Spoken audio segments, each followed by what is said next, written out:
The HOA president shrieked like a tea kettle as a dozen tiny green mouths snapped shut in perfect unison. And if you've never seen a grown woman with a clipboard get jump-scared by Venus flytraps, well, let me paint you a picture. She'd climbed right up onto my porch to confiscate what she called unsightly vessels, reached for the nearest clay pot, and the flytraps applauded by biting at the air around her manicured hand. She flung the pot, missed the step, and ended up flat in my rosemary bush, legs in the air, shoes in the mulch. And somewhere behind me, I swear a neighbor whispered, "Nature says hi," loud enough for half the cul-de-sac to hear. So, that's me, Evan Cordell. I own a split level in Birch Ridge, a neighborhood where the cul-de-sacs are curated like museum exhibits. And the Christmas lights have their own Pantone code. Every lawn is exactly 2¼ inches high. Every mailbox faces northeast. Every driveway's power washed like clockwork the first Saturday of every month. Folks around here keep to themselves. The only thing that ever got a sideways look was my collection of empty terracotta pots. Just a bunch of clay containers stacked in a neat little pyramid on my porch. 4 inches to 12 inches. Arranged by size, nothing else. I liked the way they caught the sun, the shadow lines, the simplicity, made my place feel calm, you know? But then came Mara Yates, 6 years running as HOA president, windbreaker enthusiast, and walking citation machine. Mara drove a silver sedan with a vanity plate that said ROLZ, had a Ring camera pointed at 3 different houses, and carried a 3-inch binder of bylaws like it was the Constitution. She believed aesthetics were basically a religion, and my pots, in her book, were heresy. This is a woman who once fined a family for leaving their garage door open 15 minutes past the approved time, and once measured a kid's chalk art to make sure it wasn't encroaching on the community thoroughfare. Mara didn't enforce the rules. Mara was the rules. First came the notes. Remove empty plant receptacles. They project despair. All caps. HOA letterhead, plastic sheet protector. Then the pastel rage fines. $25, then $50, then $100 a week, each one escalating like a cartoon villain's ransom.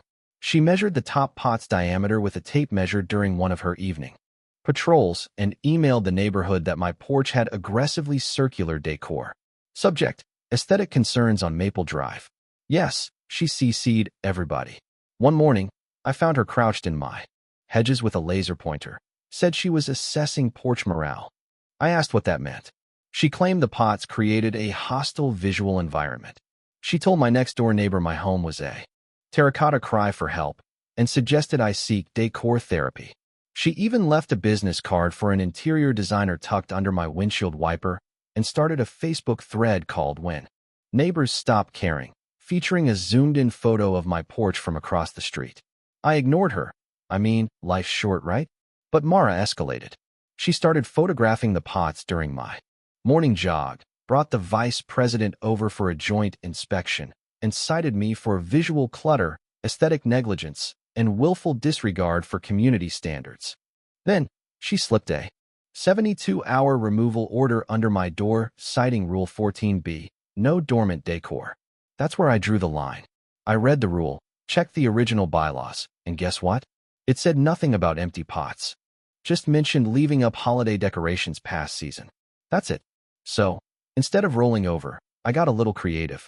Drove out 40 minutes to this carnivorous plant nursery, tiny greenhouse, run by a lady with dirt under her fingernails and a smile that could sell you anything. She taught me words like peristome and rhizome, showed me how Venus flytraps eat, how to keep them healthy. I drove home with a trunk full of flytraps, feeling like some Bond villain who shops at Home Depot. I potted each plant in organic moss, made a little handwritten sign, active decor, and placed them exactly where the empty pots had been, pyramid style. It looked beautiful. It was legal. It was very much alive. Mara did not take the twist well. I watched her do a double take during her next patrol, stop her car, get out, and just stare, face cycling through confusion, anger, disbelief, then something like actual rage. Next morning, 7:30 sharp. She calls an emergency board meeting on my sidewalk, waving her binder like a holy scroll. 3 board members look like they'd rather be anywhere else. These are predatory plants, she announced, as if my porch were a set from Little Shop of Horrors. She used the word carnivorous at least 6 times.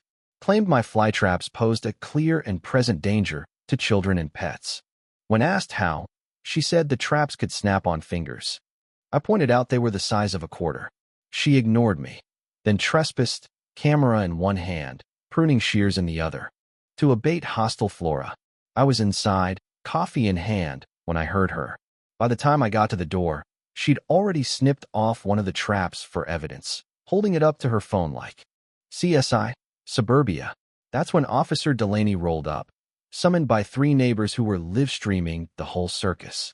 One even titled the stream, HOA President versus Murder Plants. And apparently there were 47 people watching. Delaney steps out, deadpan. Ma'am, why are you on his porch with garden shears?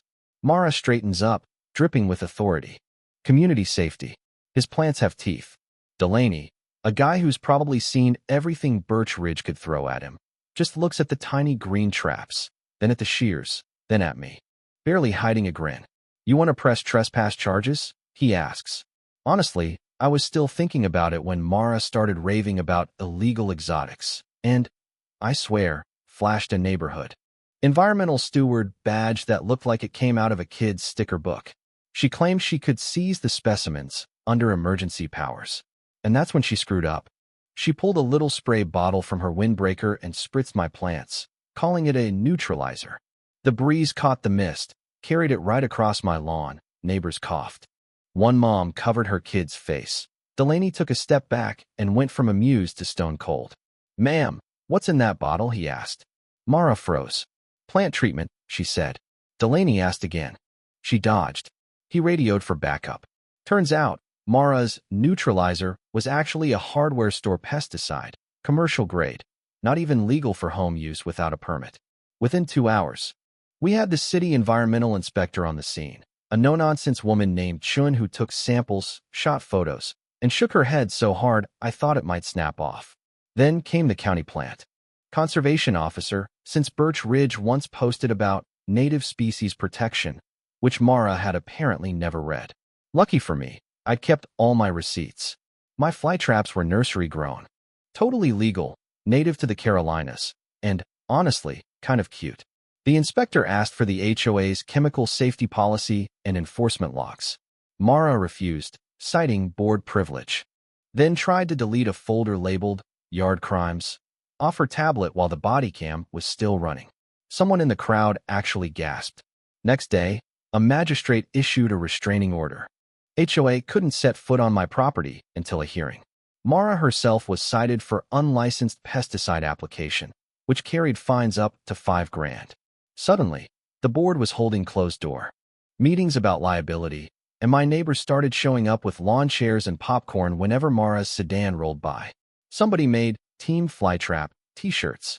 The live stream made it onto 3 different Facebook groups. Mara? She stopped doing evening patrols. The hearing? Absolute suburban theater. The courtroom was standing room only, packed with neighbors who'd called off work just to watch. Mara showed up in a navy suit with her bylaw binder, a poster board, and a laptop.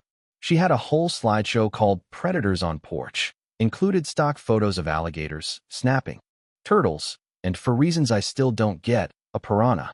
She claimed my plants were an attractive nuisance, a gateway to dangerous gardening.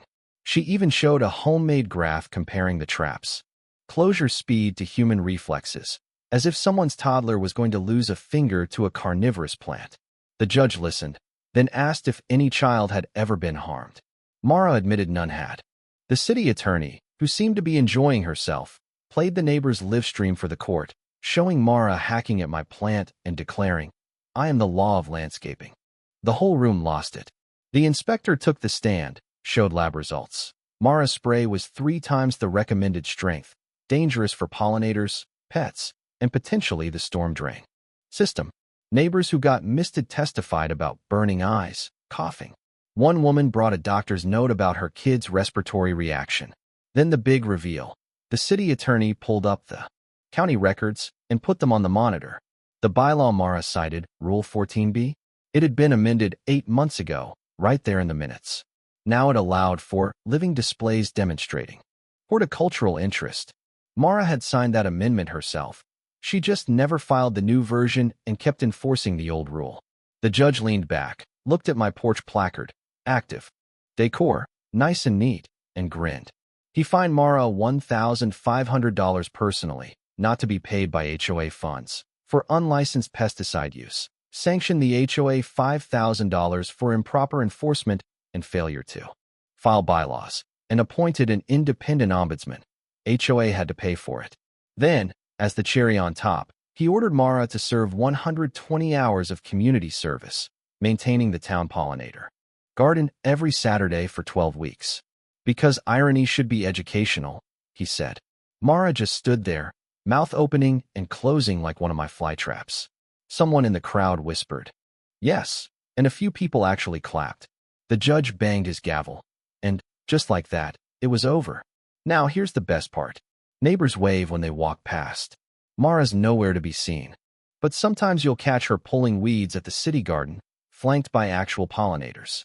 The flytraps? Still thriving, catching gnats, looking as innocent as ever. As for me, I never thought a few pots could start a war or that active decor would become the rallying cry for a bunch of bored suburbanites. So, let's settle this in the comments. Were the flytraps a genius move or a petty one?